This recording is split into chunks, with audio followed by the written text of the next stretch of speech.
नमस्कार मंडळी. काही ट्रेक असे असतात, की त्यासाठी आपण प्लॅन करतो आणि काही ट्रेक असे असतात, जिथे पाऊसच ठरवतो, की आज तुमची काय अवस्था करायची. यावेळेस आमचा प्लॅन होता लिंगा घाट वॉटरफॉल ट्रेक. सकाळी पुण्यातनं निघालो आणि सुरुवातीपासून आकाशाचा मूड काही वेगळाच होता. काळे ढग, गार वारा आणि आम्ही आज रेनकोट घेऊन आलोय, म्हणजे पाऊस पडणार नाही, असा आत्मविश्वास घेऊन निघालो होतो.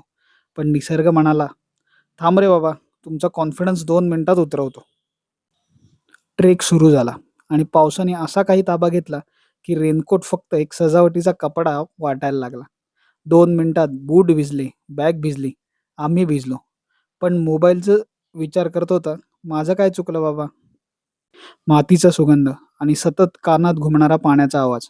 खरं सांगू, अशा ठिकाणी Spotify पण बंद पडलं. कारण निसर्गाची प्लेलिस्ट आधीपासून चालू असते.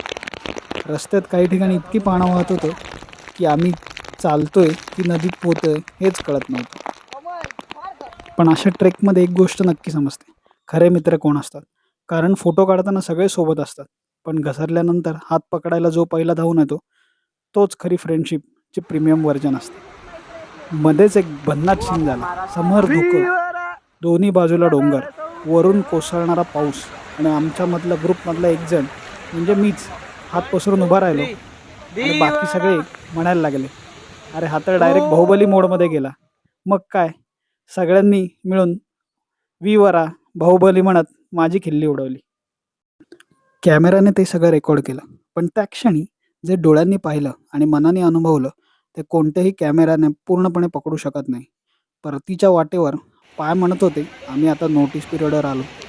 पण ग्रुपमधल्या गप्पा, एकमेकांची टिंगल, कोणी घसरत होतं व तर त्यावरची कमेंट, त्यामुळे कधी खाली आलो ते कळलंच नाही.